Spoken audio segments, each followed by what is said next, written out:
Amis mélomanes, amoureux de belle musique, bienvenue dans votre nouvelle émission Tutti Crescendo. L'émission qui va vous faire découvrir la magie de la musique classique, qui ne sera pas toujours classique. Au micro, votre dévoué, le musicien de service, Jean-Pierre Saussu.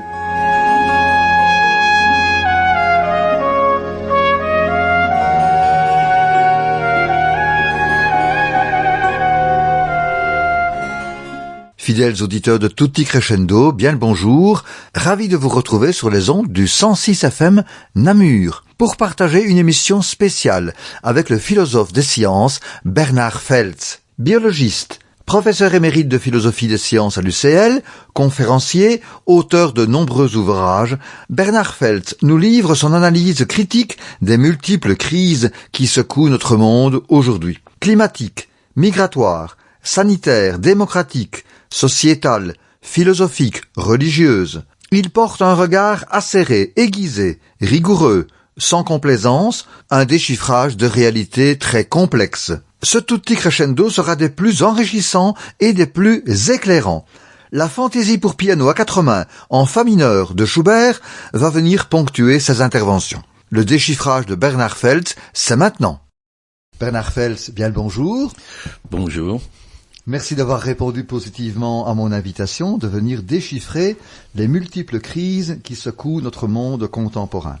Je rappelle pour nos auditeurs que vous êtes professeur émérite de philosophie des sciences à l'UCL et sûrement bien d'autres casquettes. Vous avez donc l'autorité et la légitimité pour analyser et porter un regard critique. Je vous propose de partager notre entretien en 5 chapitres. Nous ne manquerons pas d'émettre, avant de terminer, des perspectives d'espoir avant de conclure. Commençons, si vous le voulez bien, avec la crise sanitaire, l'industrie des vaccins, le corona, le Covid-19. Franchement, nous avons enrichi notre vocabulaire durant cette séquence-là. Nous avons maintenant un peu de recul pour mieux analyser ce qui s'est passé. Mais de plus en plus de voix s'élèvent aujourd'hui pour dénoncer de graves manquements, de graves dysfonctionnements, de graves abus. Quel est votre avis en la matière? Vous avez raison. C'était un événement majeur et qui a secoué la société. La première chose, moi, qui m'a frappé et qui m'a heureusement surpris, pour vous dire au contraire les choses, c'est qu'il y a véritablement une reprise en main des choses par le politique. Ah oui. Alors que depuis une trentaine d'années, on a le sentiment que le politique ne fait que suivre l'économique. Là, au moins, on a vraiment la prise en charge de la question a vraiment été une reprise en main du politique, et c'est son rôle. Mmh. Donc là, d'une certaine manière, je trouve qu'il y a quelque chose de positif entre guillemets. C'est clair que c'est toujours un événement fondamentalement négatif de devoir s'attaquer à une pandémie, mais n'empêche que là, c'est quand même au niveau d'un fonctionnement social, on est quand même dans une reprise en main par le politique, et là, je trouve que c'est quelque chose un événement qui doit être salué. Ceci dit, ça s'est accompagné aussi d'une manière de gouverner, d'une forme de gouvernance tout à fait spécifique. Vous savez, là, je suis philosophe des sciences et je travaille donc aussi sur les rapports sciences-société. Il y a beaucoup de décisions politiques qui ont une dimension technique et scientifique, que ce soit la politique énergétique, toutes les décisions de santé publique. Il n'y a pas un médicament qui se met sur le marché sans avoir été analysé. Mmh. Donc la science est très présente aux prises de décisions politiques. Mais ici, ça a quand même été particulier parce que, quand on donne son aval pour un médicament, ça ne transforme pas le monde. Tandis qu'ici, quand au nom de la science, on décide d'empêcher les gens de sortir, on est quand même dans un tout autre registre. Alors et on sent bien que d'une certaine manière, ça fait apparaître une sorte de conflit de tendances à l'intérieur, de multiplicité de tendances à l'intérieur de la société. Et c'est lié aussi, me semble-t-il, au fait que la décision ou une pandémie, gérer une pandémie, c'est pas du tout faire de la science appliquée, contrairement à ce qu'on croit. Lorsqu'on a une science entre guillemets appliquée, ben vous avez une science qui est finie, tout le monde est d'accord sur cette science, si on applique, il n'y a pas de contestation possible. Or, lorsque vous avez une pandémie, bien entendu, il y a la science des pandémies, mais chaque pandémie est unique. Et vous tombez en plus dans la gestion du problème. Or, la gestion du problème comporte immédiatement une dimension politique. D'où alors, si vous voulez, d'une part, la mise en public de débats entre experts, mais il y a toujours des débats entre experts, mais en général ils sont pas en public, et d'autre part, bien souvent, les débats entre experts sont plus centrés sur une question pointue, alors qu'ici, il s'agit de prendre position en n'étant pas sûr de l'avenir, même du point de vue des scientifiques. Donc la place de la science, de la société, s'est vue là tout à fait modifiée, me semble-t-il, avec alors parce que la décision politique n'est plus une décision scientifique. Donc il y a toute une réflexion, me semble-t-il, à mener et des conclusions à tirer quand vous parlez d'une analyse à faire. Je pense sur la composition, par exemple, des commissions d'experts. C'est pas du tout évident si vous donnez tout pouvoir à des épidémiologistes, ce sont des statisticiens. Si vous mettez des cliniciens, ils ont déjà un rapport complètement différent à la personne. Et quand vous prenez des décisions politiques, les sciences humaines sont censées intervenir parce qu'on est dans des registres. Donc, vous dire, là, il y a sans doute toute une réflexion à avoir sur les compositions des commissions, toute une réflexion à avoir sur la communication. Une chose doit fort frapper, par exemple, quand on parlait des magasins essentiels ou des choses comme ça, l'utilisation du mot essentiel. Mais alors, on sait d'où ça vient, si vous voulez. Bon, ça, à la limite, c'est même dans les en santé publique, dans les pays en développement, ils parlent des besoins essentiels. Mais les besoins de première nécessité biologique, ce n'est pas l'essentiel dans la vie. Il faut distinguer deux choses. Donc, vous voyez là, c'est quelque chose qui est pas anodin, tout le secteur culturel s'est senti complètement marginalisé. Dire que c'est ça. Et à la limite même, il y a des choses choquantes. Je veux dire, accompagner ses parents au moment de la mort, s'il y a bien quelque chose d'essentiel dans la vie, c'est bien ça. Ramener l'essentiel aux besoins biologiques de première nécessité. Donc là, il y a eu des maladresses qui sont effectivement très problématiques et qui devraient être prises en compte dans une réflexion.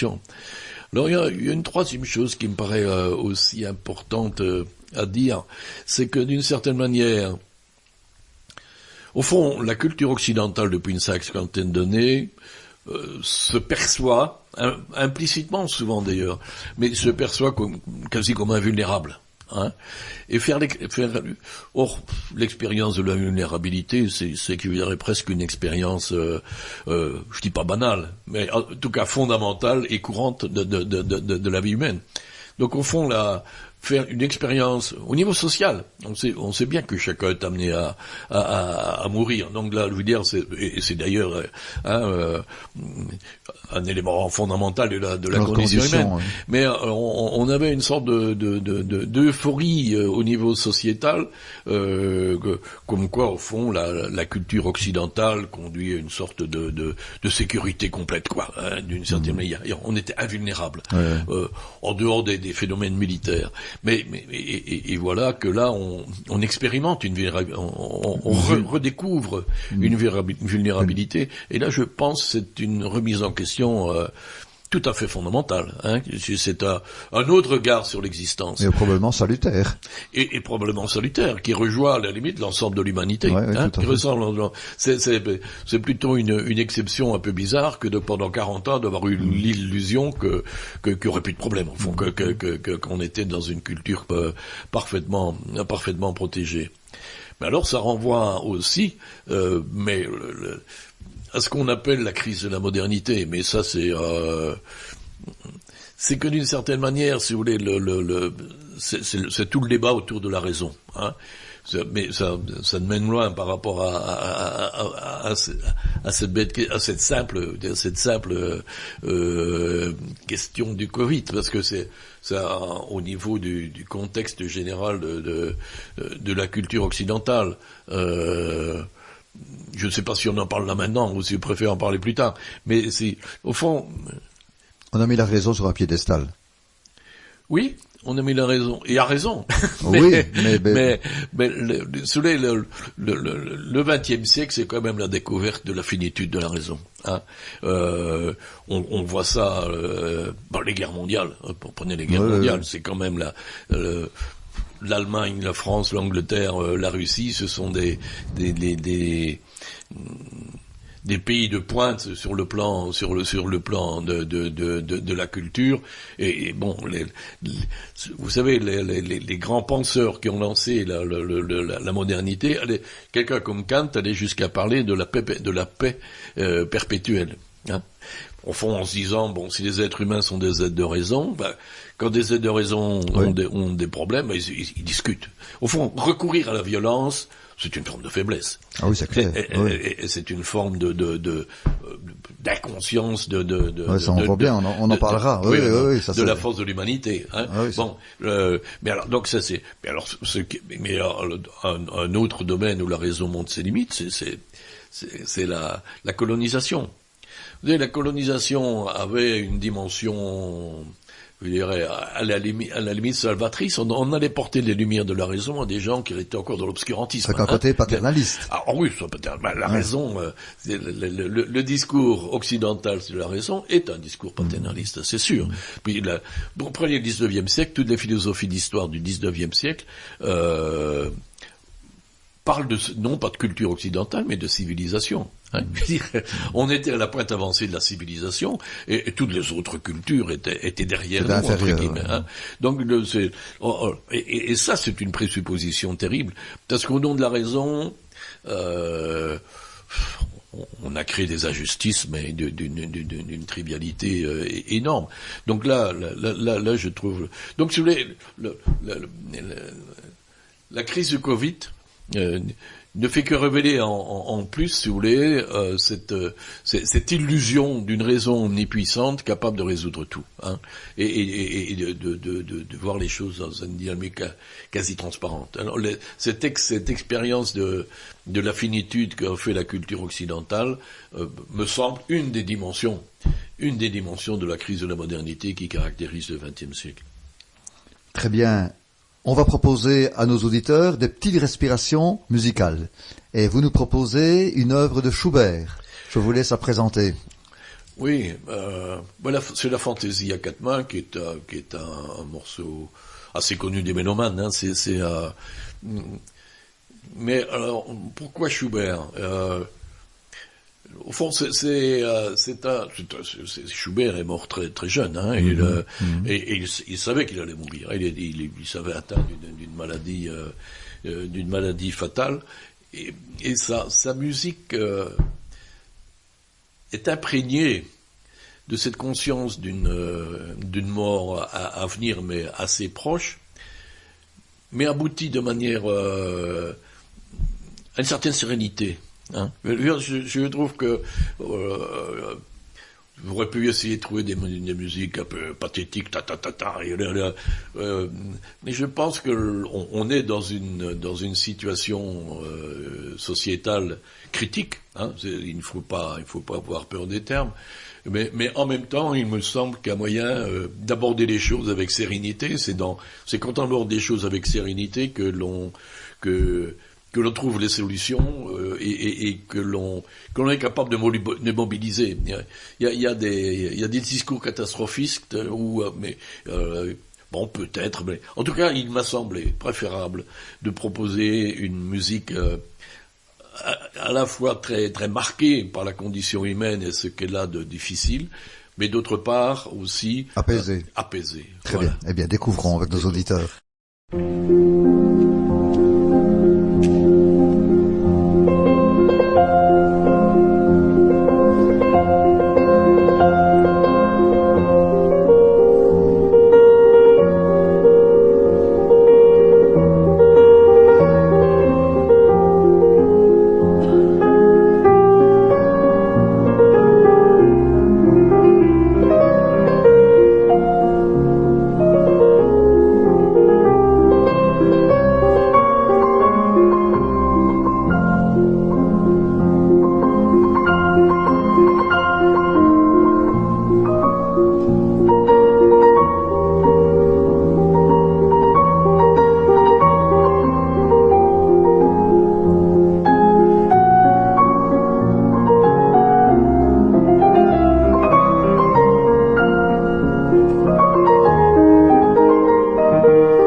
Ben Arfeld, nous sommes à la fin de l'automne 2022, un automne qui a déjà ressemblé à un bel été. Donc cette année 2002, je pense, elle restera dans les annales, peut-être comme la bande-annonce de ce qui nous attend. Donc il faut quand même rappeler que des milliers d'hectares sont partis en fumée, et donc ce n'est qu'un début. Et cette crise climatique va occasionner forcément des crises migratoires, économiques, avec la problématique des sans-papiers, etc., etc. Ah, oui, effectivement, mais vous parlez de 2022, mais 2021, avec les inondations qu'on a connues, triste non plus. Et ça fait pas partie aussi de ce qui a été annoncé. Tout à fait. S'il y avait réchauffement climatique. Donc effectivement, depuis bientôt une trentaine d'années, le GIEC rend des rapports depuis 92 d'ailleurs, effectivement. Donc ça fait juste 30 ans. Il y a eu des réactions. Maintenant, je pense que, enfin, c'est toujours le problème, hein, quand on voit le nombre de records qui sont battus en 10 ans. Donc, il y a clairement un réchauffement climatique. Et bon, les arguments pour dire que c'est lié en partie. En tout cas, en grande partie à l'activité humaine, sont quand même très forts. Hein. C'est toute la problématique de l'effet de serre. Donc, on est dans une situation où c'est les présuppositions même de toute notre culture qui sont touchées. Hein. Au fond, on a construit la culture occidentale depuis 300 ans, grosso modo, hein, depuis, pour moi, bientôt 400 d'ailleurs, hein, pour moi c'est 133, l'affaire Galilée, c'est un moment tout à fait clé, et puis les positions de Descartes pour dire qu'il faut faire confiance à la raison, et alors on a fait confiance à la raison, si bien en éthique avec Kant et en politique et avec les droits de l'homme, hein. Donc d'une certaine manière, la culture moderne s'est construite sur une confiance de la raison, et sur la présupposition à la limite d'un monde infini que l'on peut maîtriser. Or, à la fin du XXe siècle, ce dont on prend conscience maintenant, et la problématique climatique en est une conséquence, c'est que nous sommes dans un monde fini. C'est que l'espace n'est pas fini. L'espace de l'univers, c'est un problème. Je veux dire, la Terre, notre planète Terre, a des stocks finis, que ce soit d'eau, que ce soit d'oxygène, que ce soit en termes de nourriture, que ce soit en termes de minerais. Donc, on est dans un monde fini, et en plus, on a une attitude qui est telle, et des moyens tels. Hein. Le développement technologique est tel que l'on a maintenant les moyens, et sans le vouloir, on a un impact sur ce qui caractérise le climat. Donc on est véritablement devant une crise majeure, non seulement technique et climatique, mais sur les présuppositions même de toute notre culture. Et alors c'est dans ce contexte que je travaille sur le concept de modernité critique pour parler d'une confiance critique en la raison. Hein. D'une confiance critique à la raison. La raison a donné la science, et c'est quand même mais c'est la science qui est souvent à l'origine des problèmes. Mais si la science est à l'origine des problèmes, c'est aussi elle qui pourra contribuer en tout cas à une maîtrise des problèmes. Donc, mais elle doit travailler en intégrant le caractère fini des stocks. Hein. La raison donnée, les droits de l'homme, s'il y a bien quelque chose sur lequel on doit se fonder pour construire la société à venir, c'est bien les droits de l'homme. Donc, ce concept de modernité critique est une manière de montrer qu'on peut rester fidèle à l'intuition moderne, tout en prenant en compte ce que nous apprend l'histoire. Et dans le rapport à la nature, c'est presque là que le bas blesse le plus. Notre culture s'est construite sur la présupposition que la nature est une ennemie à vaincre. Et on peut le comprendre. Je veux dire, que ce soit des famines, que ce soit la maladie, que ce soit des épidémies. La peste, c'est encore autre chose que le Covid. Hein. Donc, si vous voulez qu'au XVIIe siècle, c'est construite notre culture sur une volonté de vaincre la nature, de maîtriser la nature et de la mettre au service de l'humain, c'est un projet parfaitement respectable et dont on peut être fier d'une certaine manière. Mais il faut tirer les conclusions de l'histoire et induire un rapport à la nature qui se place à la fois dans une logique fonctionnelle et dans une logique de respect. mais par rapport à l'animal, si vous voulez, et même les théories d'évolution nous ont appris aussi que l'être humain est un produit de l'évolution, et par conséquent, on fait partie de la nature. Donc il y a là une sorte de nouveau rapport à la nature à avoir. On peut très bien avoir un rapport de fonctionnel d'utilisation qui s'accompagne d'une posture de respect. Hein. Donc cela, c'est un peu au niveau philosophique le regard que je porte sur cette crise climatique. Mais maintenant qui a des applications, ça a des applications très pratiques et très concrètes. C'est clair que même en économie, par exemple, hein, il faut dissocier, me semble-t-il, le concept de progrès d'un concept de croissance du PIB. Donc on est dans un registre où l'économie a inventé et à mettre au point de nouveaux critères et des nouvelles modalités de fonctionnement. Ouais, prenez l'agriculture, on est dans le même registre. Donc on est dans un registre dans un monde où on est obligé de modifier en profondeur ce que la science occidentale a produit. Si vous voulez, il y a une sorte au XXe siècle, une sorte de synergie s'est dévoilée entre le rapport scientifique et la nature, qui voit la nature comme un système d'objets, oui, et le rapport capitaliste, qui voit tout objet comme marchandable, comme marchandise. Ouais. Bon, alors ça a donné des réalisations prodigieuses, mais ça a aussi des effets pervers sur le plan sociétal, on le sait bien, hein, et d'autre part, ça a des effets pervers sur le plan du rapport à la nature. C'est cette synergie-là qu'il faut revoir en profondeur et mettre une économie au service d'une évolution soutenable. C'est toute la problématique de la transition écologique. Toutes les crises s'interpénètrent. On vient de parler de la crise climatique, mais on peut parler des crises sociales, des crises démocratiques. C'est clair que les écarts sont croissants entre les plus riches et les plus pauvres. Une petite information que j'ai eue récemment, rien que pour la France, ce que Total Energy a payé comme taxe sur bénéfice, donc on parle de taxes sur les bénéfices, on frôle les 3 milliards. Donc si on est à 3 milliards de taxes sur les bénéfices, pour avoir les bénéfices, il faut multiplier au moins par 5. Ça donne une idée un petit peu des différences. Le néolibéralisme, il est bien quelque part en cause, parce que c'est vrai qu'il y a une mécanique qui est exclusivement marchande dans notre système. Oui, c'est même pire que ça. C'est que la mécanique n'est même plus marchande, elle est purement financière. Écoutez, j'ai entendu entre 1950 et 1980, les écarts entre les riches et les pauvres en Occident allaient se réduisant.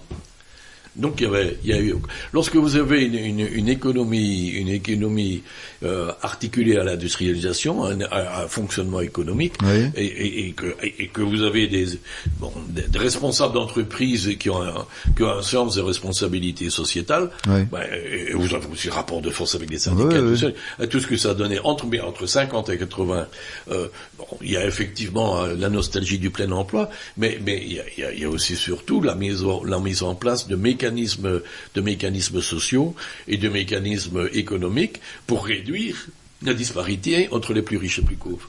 Et c'est à partir des années 80, les années Thatcher et le néolibéralisme et le capitalisme financier tel qu'il s'est développé, que alors on n'est plus du tout dans cet écart va au contraire maintenant de plus en plus grand. Et vous savez qu'il y a même aux États-Unis des milliardaires qui font des pétitions pour exiger qu'il y ait des impôts parce qu'ils sentent bien que c'est pas tenable.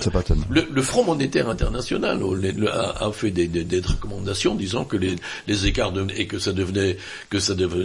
c'était source d'instabilité sociale. Alors effectivement, toute la problématique des réfugiés, toute la problématique des immigrés prend un sens différent dans tout ce contexte, hein, et alors toutes les problématiques sociales. Effectivement, prenez les gilets jaunes en France, puisque c'était si vous prenez une mesure linéaire qui s'adresse, qui porte le même poids sur tout le monde, vous ne faites encore que renforcer la disparité sociale. Autrement dit, la transition écologique à laquelle on travaille a une dimension écologique évidente, mais aussi une dimension sociale. Et si on ne tient pas en compte de la dimension sociale, c'est clair que ça ne peut que capoter, ça ne peut qu'être source d'échec. Alors si vous voulez bien, parce que je vois l'horloge du studio qui tourne, 2 mots, parce que tout ça s'accompagne d'une crise démocratique. Quand on voit, il y a une espèce d'essoufflement, de fatigue des démocraties, avec une émergence des succès des extrêmes, des fondamentalistes. On voit ça en Europe avec le parti républicain, en Suède, en Italie, ça c'est tout récent, avec une bonne nouvelle ce week-end au Brésil, mais j'ai envie de dire c'est une exception. Comment interpréter ces succès de l'extrême droite, pour dire les choses clairement? La montée de l'extrême droite est effectivement un phénomène fort inquiétant, mais je pense que il y a bien entendu il y a plusieurs interprétations possibles, mais si vous voulez, l'extrême droite surgit toujours lorsqu'il y a une sorte d'insatisfaction fondamentale de la situation, avec l'impression que les gouvernements sont impuissants, en fait. C'est des raisons pour lesquelles je m'étais réjoui de voir le politique reprendre des choses en main avec le Covid, mais n'empêche que la problématique telle qu'elle se pose maintenant avec l'énergie qui est... Alors, depuis 30 ans, lorsque vous avez un politique qui donne le sentiment de suivre l'économique, vous avez l'impression de ne pas être dirigé. Au fond, c'est pas ceux que vous élisez qui dirigent le monde, c'est les grosses puissances financières. Ça ne peut pas tenir, ça peut pas tenir à long terme. Alors, bien entendu, c'est pas l'extrême droite qui sera la solution, mais c'est l'expression d'une frustration très très profonde et d'une méfiance d'une insatisfaction par rapport au système en place. Et c'est la raison pour laquelle il y a au contraire un travail en profondeur à faire et qui a une responsabilité politique importante. On va faire une seconde respiration musicale.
Bernard Fels, la première fois, je pense, depuis la fin de la Seconde Guerre mondiale, un pays européen, indépendant, souverain, est agressé par un autre. Son intégrité est physiquement violée. On peut pas, c'est difficile de le contester. Avec une originalité cependant, c'est l'implication à distance cette fois des États-Unis d'une part et de l'Europe d'autre part. Et ce, à coût de milliards de dollars et d'euros. Avec de surcroît la religion qui entre en jeu, puisqu'on voit bien que l'orthodoxie russe et leurs représentants prennent un petit peu prétexte, ça sert un petit peu de paravent. Enfin, quelle est votre lecture de cette crise contemporaine, nouvelle ? Oui, c'est une crise qui tombe au plus mauvais moment, ouais. Alors que les énergies devraient se mobiliser. Il y a pas trop d'énergie pour se mobiliser sur la transition écologique, alors que là, on est vraiment dans une sorte de régression. Il y a plein de lectures possibles, hein, mais c'est vrai que la chute de l'Empire soviétique, pour dire les choses autrement, ou simplement, a été vécue, en tout cas manifestement par Poutine, comme une humiliation. Oui, ça c'est clair. Bon, ouais. Donc humilier une grande puissance, c'est jamais une bonne idée. Même humilier en général, que ça soit. Exactement. Comme enseignant, humilier un élève, c'est jamais. On n'obtient aucun résultat. Non, et puis en plus c'est pas respectueux. C'est pas respectueux. Mais en termes politiques, c'est de dire au niveau des. Donc il y a là quelque chose de. Et la manière dont Poutine il y a pas que faut pas centrer tout sur la personnalité de Poutine, mais quand même en termes d'un imaginaire collectif, il y a une grande puissance qui a été ravalée au rang de puissance secondaire. Et alors, et je pense que Poutine est en train de transformer ça en termes, en tout cas son discours, c'est en termes de conflit de civilisation. Oui, oui. Et il parle d'un Occident décadent d'une certaine manière et se réfugie derrière une orthodoxie pour essayer de maintenir une grande puissance.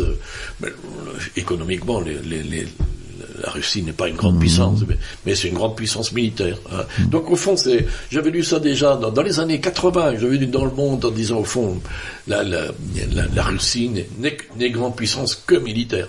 Donc sa seule manière d'exprimer une volonté de puissance, c'est d'utiliser son armée. Et on voit encore que c'est loin d'être évident.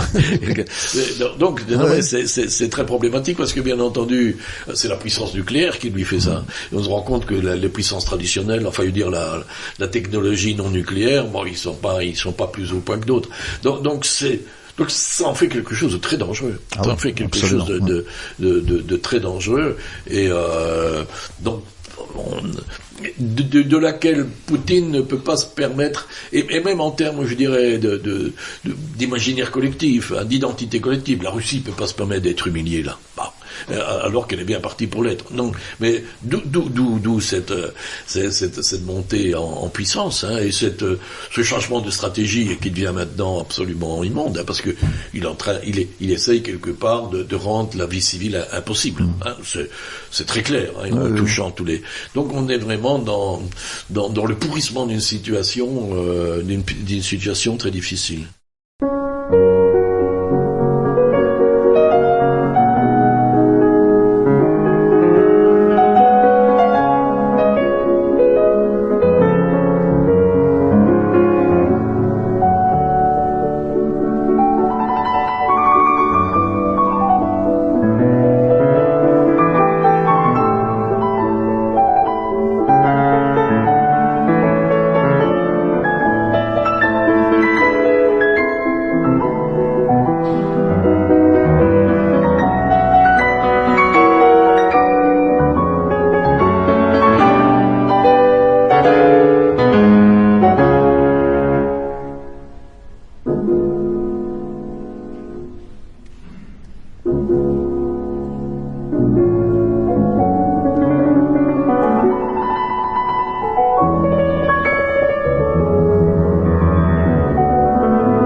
Fels. Petit retour en arrière, nous sommes le 5 octobre 2021, au bord des larmes. La théologienne Véronique Margron, présidente de la Conférence des religieux et religieuses de France, lâche ces mots terribles: notre Église a engendré un peuple de vie brisée. Quand Jean-Marc Sauvé, qui a présidé les travaux de la commission indépendante sur les abus sexuels dans l'Église, quand il présente son volumineux rapport, la vérité tombe, tranchante, incontestable. Soit 330 000 personnes ont été victimes de violences sexuelles dans l'institution catholique depuis les années 50. Tous les théologiens qui analysent la situation, dont André Ouénin qui était à ce micro il n'y a pas si longtemps, parlent d'une analyse systémique, d'une faillite générale du système. Avec ces révélations de pédocriminalité, l'Église catholique est bien dans la tourmente. Même le pape François l'avoue à demi-mot. Alors bon, même si c'est plus l'actualité chaude, ces choses-là restent bien prégnantes. Oui, bien sûr. Et ce qui est même encore le plus frappant après coup, c'est que on ne voit pas de prise de conscience ou bien de discours théologique ou bien de discours ecclésial qui annonce un changement quelconque. Hein. Il y a une sorte de réaction à chaud. À chaud, et même, disons, de dire, bon, ça se fera plus, donc on va confier ça à l'État et à la justice, etc. Donc il y a des réactions pertinentes, mais ça va pas au-delà. Ce qui me frappe, moi, c'est l'absence complète de réflexion sur il y a une théologie qui conduit à ça. Il y a une conception, il y a toute une théologie de la sexualité, il y a une théologie du rapport au corps, et qui est très présente dans toute l'histoire de l'Église, et qui a conduit à cela. Et pour ma part, je suis un peu étonné de ne pas voir une réflexion théologique parce que bien entendu, ça touche à des choses fondamentales. Hein, je veux dire, au fond, l'augustinisme, je veux dire, Saint-Augustin. Hein. C'est Saint-Augustin qui, quelque part, a le plus systématisé l'introduction du néoplatonisme dans la théologie chrétienne. Et en plus, nécessairement en déformant le platonisme. Lorsque vous avez... Saint-Augustin a repris la distinction âme-corps, mais attention, alors que Saint Paul parlait de la chair comme de lieu du péché, mais la chair c'est un lieu symbolique pour dire le péché, ça n'a rien à voir avec le corps. Or c'est une symbolique qu'Augustin n'a pas respectée. Et en faisant le corps le lieu du péché, il a transformé toute une série de données théologiques qui n'avaient rien à voir avec ça. Et je pense qu'il y a là une sorte de... Et l'augustinisme et c'était un théologien, je ne tombe plus sur son nom, c'était un théologien qui a été recteur à l'université de Louvain au XVIIe siècle. Il a écrit le De Augustinus, le jansénisme, voilà. Ah, le jansénisme. Cornelius Janssens. Donc, en fait, si vous voulez, en période moderne, donc Cornelius Janssens, qui a donné, auquel on attribue le jansénisme, a poussé cette intuition augustinienne jusqu'à l'extrême, hein, de telle sorte que la répression du corps, à la limite, savourer quelque chose de l'existence, si c'est pas pour rendre grâce à Dieu, c'est un péché. Donc ça a donné, dans le rapport, ça a induit un rapport à la sexualité complètement malsain, entre guillemets. Et alors, on ne peut pas dissocier des phénomènes tels que ceux que l'on voit là, de toute une théologie, d'une théologie du corps qui ne voit pas la positivité du corps. Le corps est le lieu de l'émergence de la liberté. Le corps et parallèlement à ça, il y a une sacralisation de la fonction du prêtre. Et alors en plus, donc il y a d'une part cette dimension d'un rapport au corps et d'une prêtrise qui ne peut pas avoir rapport au corps, et alors d'autre part une sacralisation et un rapport d'autorité incontestable, de telle sorte que lorsque vous avez les ingrédients là pour des dérives tout à fait malsaines au niveau relationnel.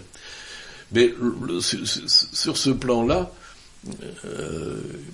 moi, j'attire quand même votre attention sur le fait que le phénomène de sécularisation et l'abandon, ce qu'on appelle de la pratique chrétienne, et à certains égards même de la foi chrétienne, le recul très très fort, est lié, me semble-t-il, à un phénomène qui a à voir avec ça. Je pense que d'une certaine manière, le Concile Vatican II était un effort de l'institution de rencontrer la culture moderne. Mais depuis Vatican II, vous avez eu Humanevite avec une position là très très contestée sur les problématiques de protection et de limitation des naissances. Vous avez même tout le débat autour du débat des prêtres qui a été aussi. Et puis vous avez eu des papes comme Jean-Paul II et pendant 30 ans, Jean-Paul II et Benoît XVI, qui quelque part ont pris leur distance par rapport et qui ont à la limite consacré la rupture de l'Occident, de la culture moderne occidentale avec le christianisme. Et un élément majeur. Figurez-vous que j'ai relu récemment les frères Karamazov. La légende du grand inquisiteur de les frères Karamazov, c'est quelque chose de... Or ça touche le cœur de la modernité.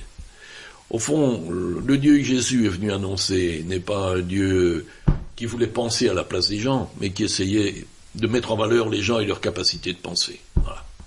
Or, l'institution, c'est ça la légende du grand inquisiteur. C'est le grand inquisiteur qui a pris le pouvoir et qui dit aux gens ce qu'ils doivent penser, et qui reconnaît Jésus qui revient et lui dit, écoute, tu nous as confié ça, on connaît mieux le peuple que toi, tu peux retourner chez toi. Mais grosso modo, le conflit avec la modernité, c'est ça. Beaucoup d'anciens chrétiens, entre guillemets, ont vécu leur abandon du christianisme comme une libération, d'une chape de plomb où on leur a imposé des choses. Donc, si vous voulez, la rencontre du christianisme et de la modernité est quelque chose qui doit passer quelque part par une confiance en l'humain. Au fond, quelque part, le message christique est censé être inspirant. Et on a transformé un message qui se veut inspirant en un message régulateur, castrateur à la limite.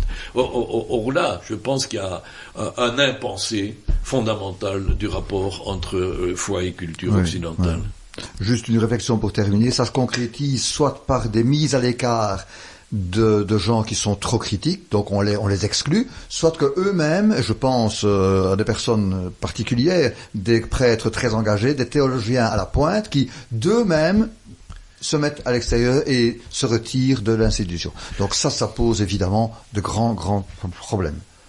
Oui, c'est-à-dire que effectivement, il y a un double mouvement. Il y a le mouvement du centre qui marginalise ceux qui sont pas d'accord, puis d'autre part, ceux qui sont pas d'accord se sentent mal à l'aise dans une institution dans laquelle ils ne se reconnaissent plus.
Avant de nous séparer et de conclure, je trouve qu'il était important non seulement de pointer les crises et les problèmes, mais aussi de voir des perspectives, de pointer des signes positifs, des signes d'espoir, des ébauches de solutions. Et là, je pense que vous en avez.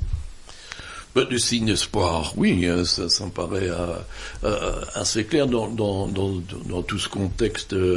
On fait une description sans doute un peu noire de la situation, mais pas parce qu'elle est grave.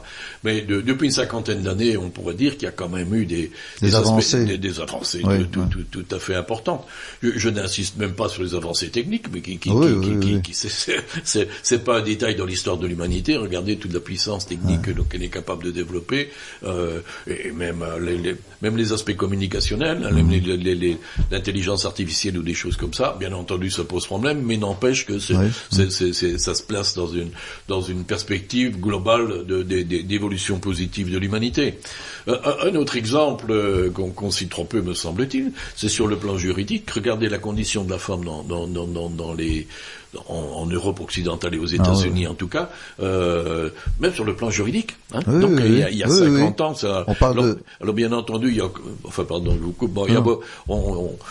encore beaucoup de problèmes. Je veux dire, il y a encore un féminicide récemment. Voilà, ce terme-là va être inscrit dans la loi. Oui, non mais donc vous voyez, je pense que regardez le nombre de filles à l'université il y a 50 ans et maintenant, elles sont quasi majoritaires. Il y a en tout cas pour la culture occidentale, on a l'impression d'une irréversibilité et une modification même profonde des rapports de couple. Parce que le changement du couple d'il y a 5 sont parfois interprétés en termes négatifs, alors que moi je pense qu'au contraire, et avec l'âge qu'on a, on a connu un peu les diverses formules. Mon sentiment, c'est qu'on est dans une culture beaucoup plus respectueuse. Regardez la place des homosexuels. Donc on est dans il y a des progrès considérables qui ont été faits sur le plan sociétal et qui doivent être soulignés.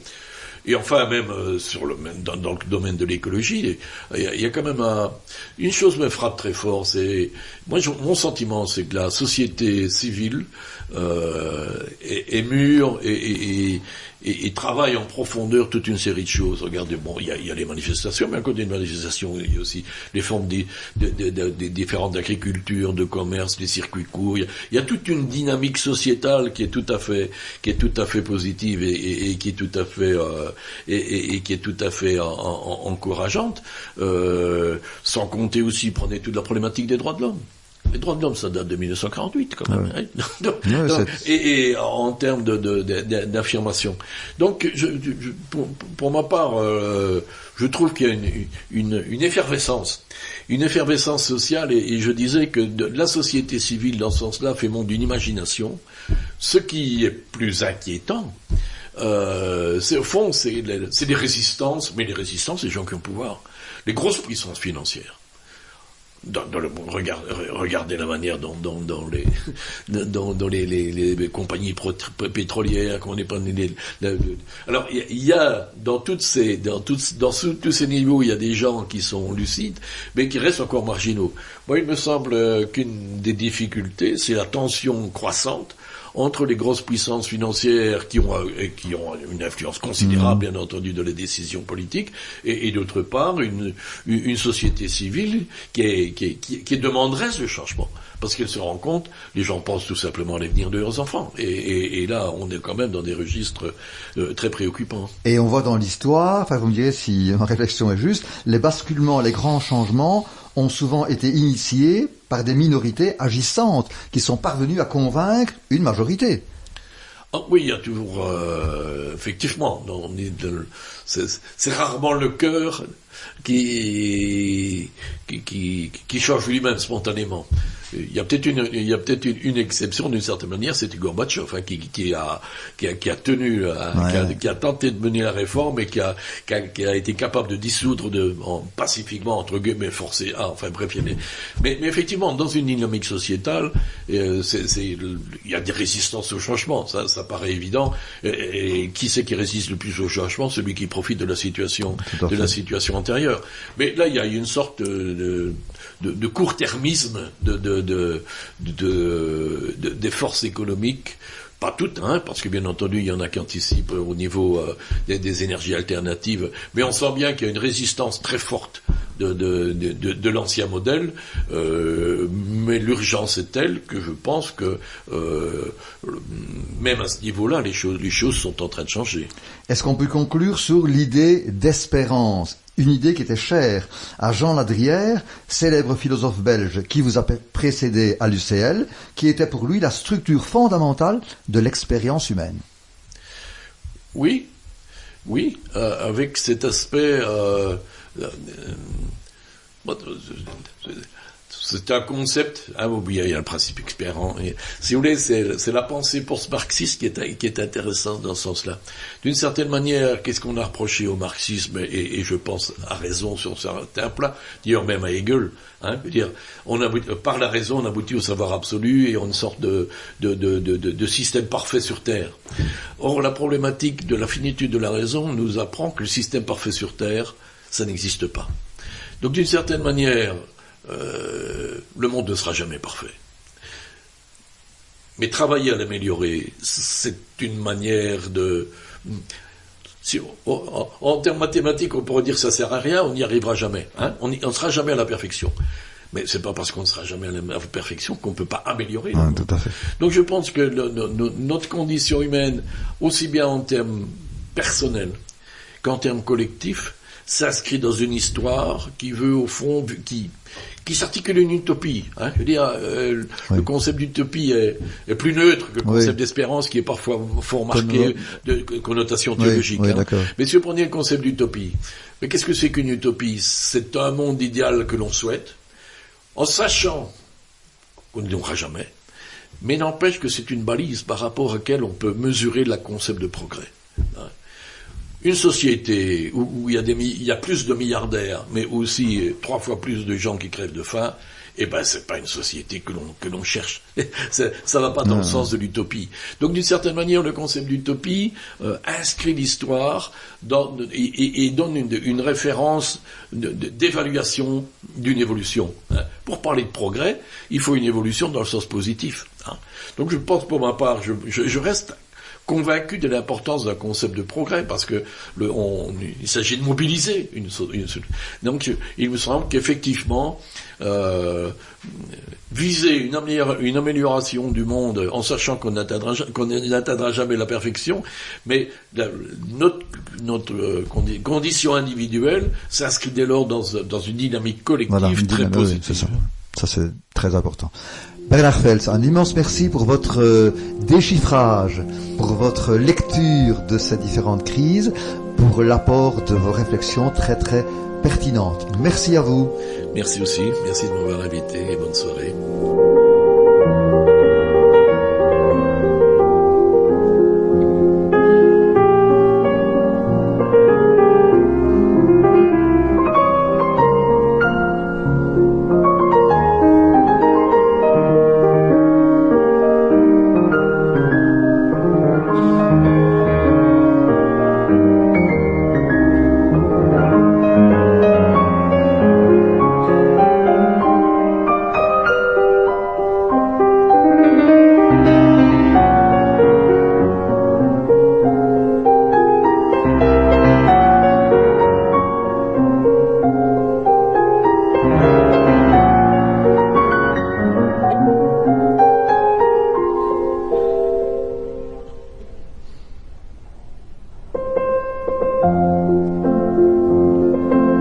Ici se termine, chers auditeurs, le Tutti Crescendo spécial animé par le philosophe des sciences Bernard Feltz. J'ose espérer que ces réflexions très pertinentes vous auront nourri et contribueront à enrichir le débat. En vous souhaitant une belle semaine et en vous remerciant pour la fidélité de votre écoute. À très bientôt sur les ondes d'Equinox, votre radio découverte.